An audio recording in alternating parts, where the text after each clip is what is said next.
social distancing, you say? The future is watching. Welcome to OpCode Virtual Summit.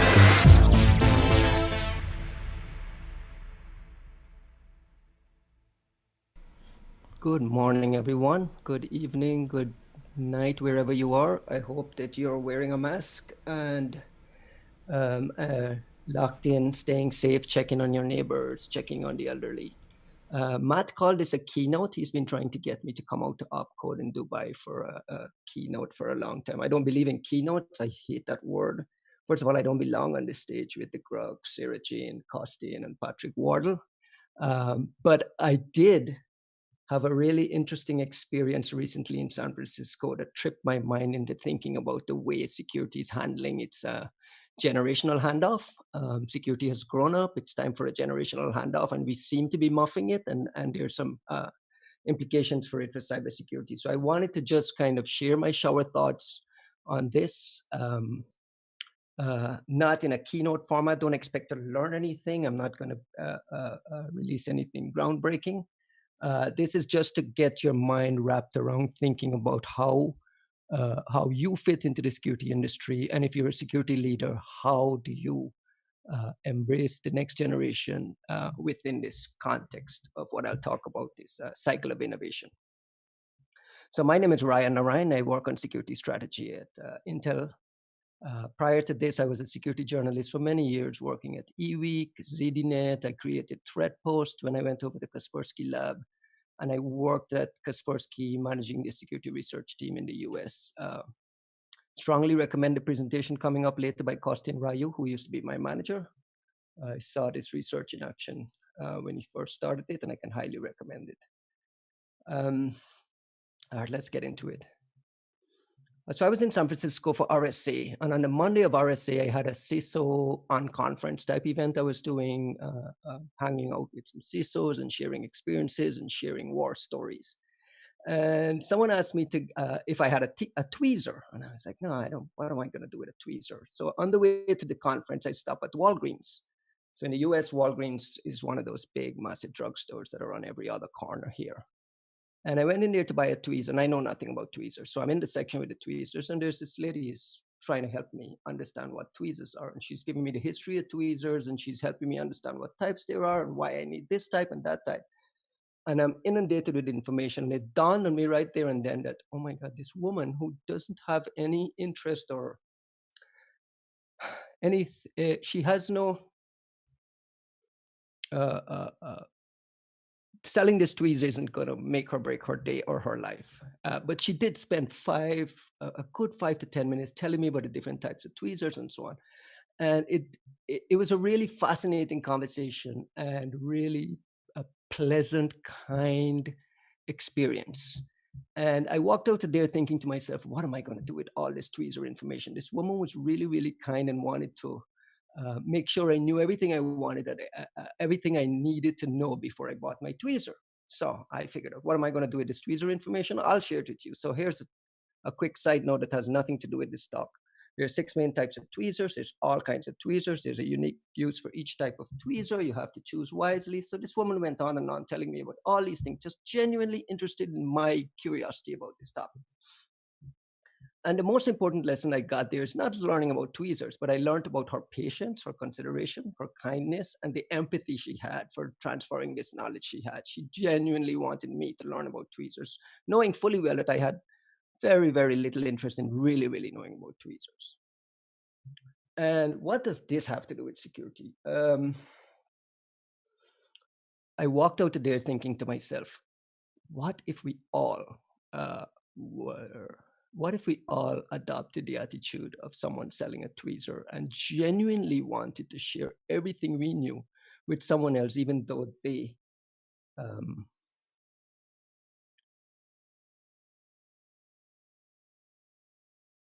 Matt, can you hear me?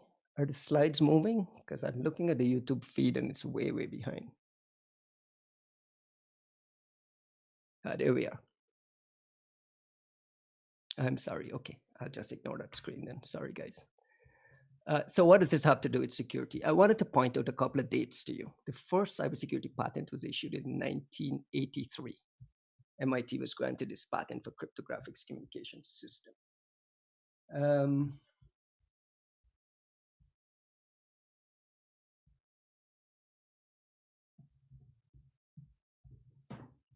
gosh, DEF CON dates back to 1993. Jeff Moss did DEF CON in 1993. That's almost 30 years ago. FRAC 49, one of the most famous FRAC issues, was published in 1996. That's the one with Smashing the Stack for Fun and Profit. The first introduction to, memory, buffer overflow, memory corruption exploitation. SSL protocol, which actually gave us the internet protocol that made it safe for us to do basic things like shopping online security, was released in 1995. If you look around, they're now writing books about the CDC and Loft. All those little researchers and young researchers that I covered as a security reporter back in the days, they're now CISOs, global security leaders, running major, major things. My point is, security has reached that tipping point where in the 1990s, when DEF CON was emerging and FRAC was emerging and SSL gave us safe online browsing, that was a generation ago. It was a generation ago, and those folks who created and kind of built the foundation for it have either moved on, they've aged out, or they're sticking around. And now what I find is that there's a fantastic tension existing now between generations as we figure out this cycle of innovation. So now that security has grown up, I wanted to share one of the most fascinating articles I've read on this cycle of innovation. And I copied and pasted everything verbatim here, just to be quite clear. And in this piece, Nick Hutton argues that to find the next big thing, you have to go back to the future. And he goes through this cycle of innovation that starts with, applying technology to age-old problems. Smart people spend a lot of time, solution falls short, and this cycle. And the most important part here is that this takes about 20 to 30 years, this kind of interest cooling. It all kind of fits perfectly within this period of a career. This attempt to fail, stigmatize, the decay curve that, the new generation perhaps doesn't feel the stigma, but this 20 to 30 year cycle just keeps appearing and reappearing. We're at the 25, 30 year mark. We're right at that point where there's a generation handoff that's looming. And I wanted to talk a little bit about some of these tensions I'm noticing in this generational handoff. A couple of things to keep in mind is some just basic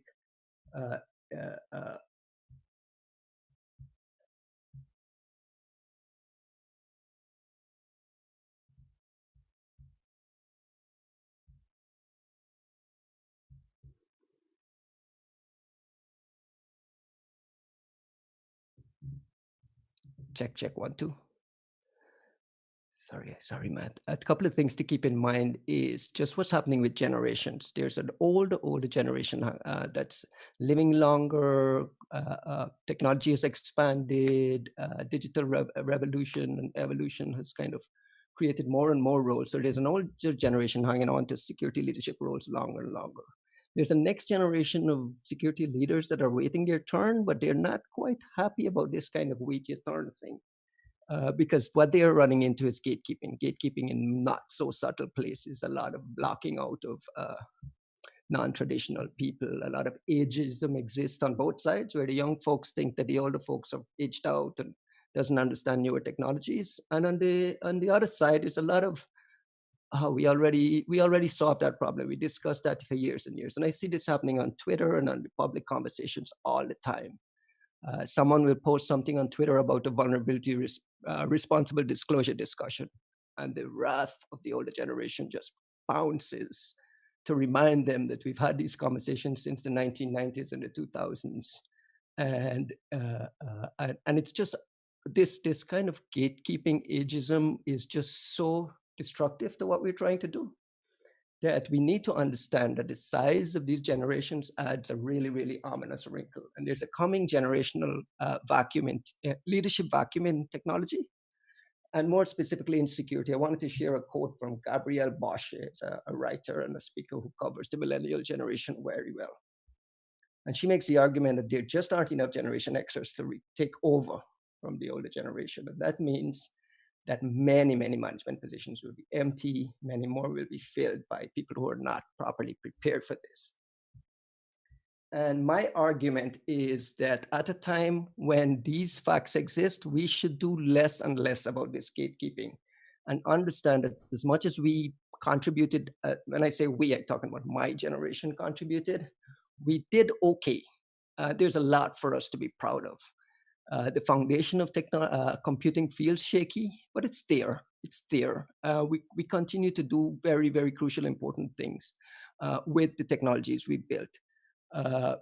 You can go to the supermarket, look at your smartphone, click a button, stare at it, and then there's some biometrics magic that happens in the background that moves money from your bank to the retailer. That is a result of a lot of the, foundational technologies that we as an industry created and built.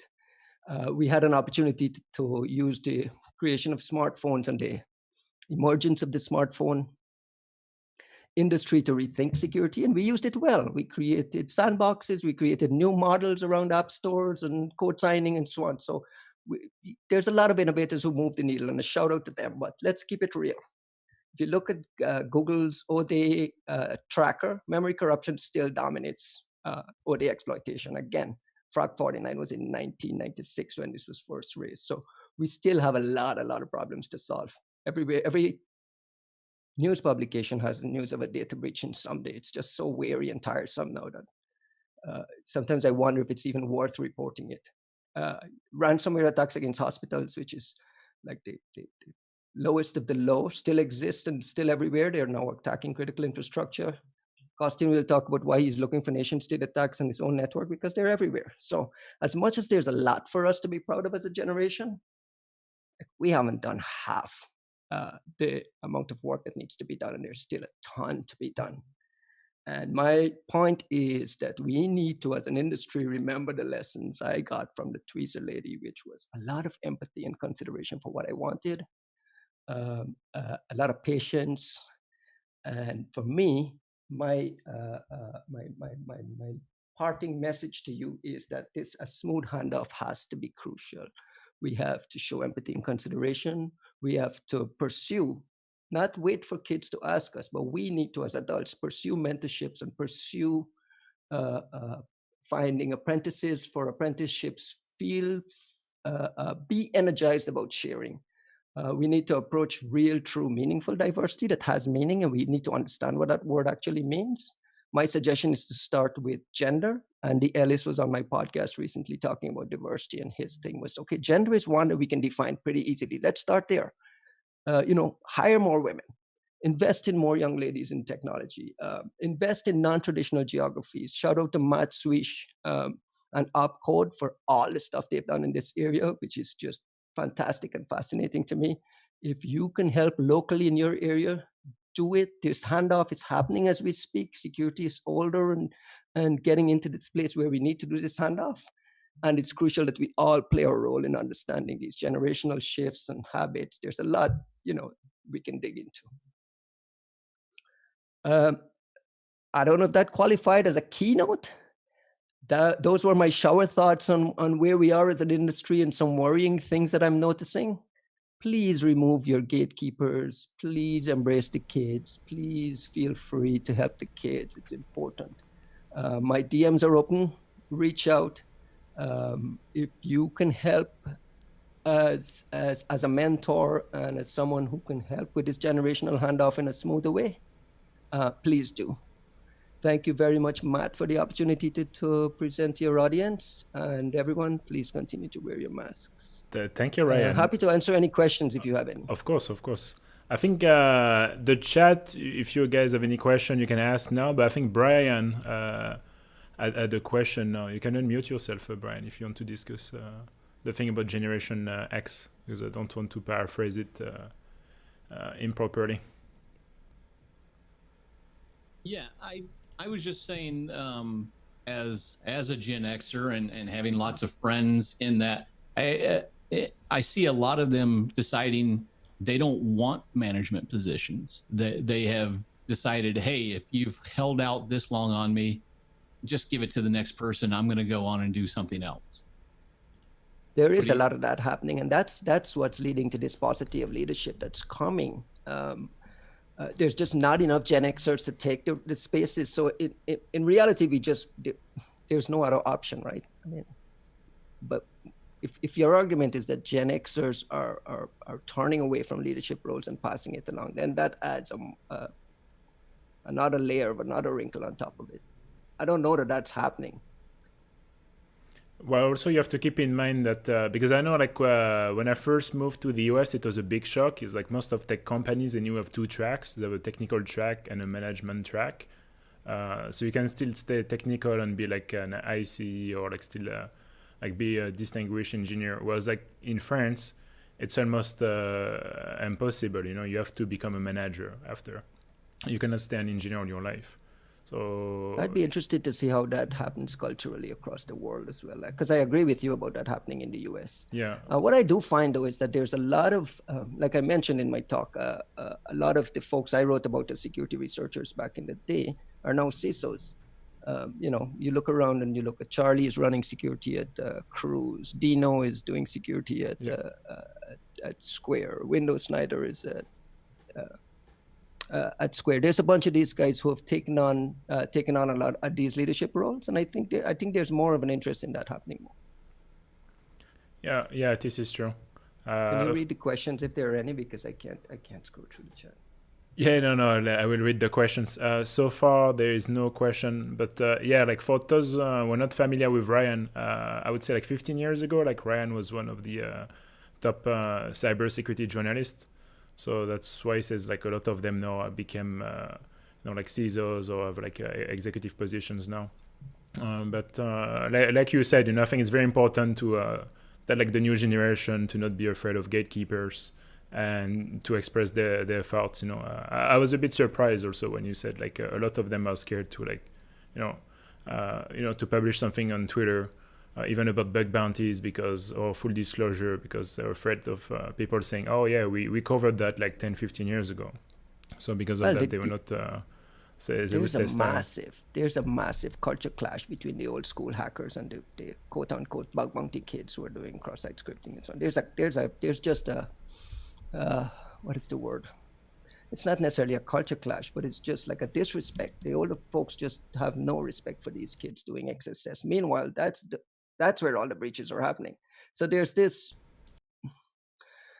I don't know, it bothers me. It bothers me to go online and see someone from the next generation, a younger generation, asking a very, very valid question and just get constantly pounded because the question may have been answered 17 years ago by someone on a paper somewhere. Like, that's just distressing attitudes, and that's what I'm calling attention to.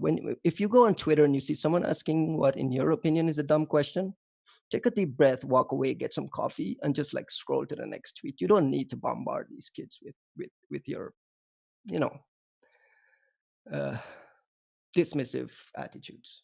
That's kind of my big beef these days. Yeah, that speaks to something else as well, in that as a community, we have done very, very poorly in organizing and making the corpus of information we've developed over the decades available to people in a clear way.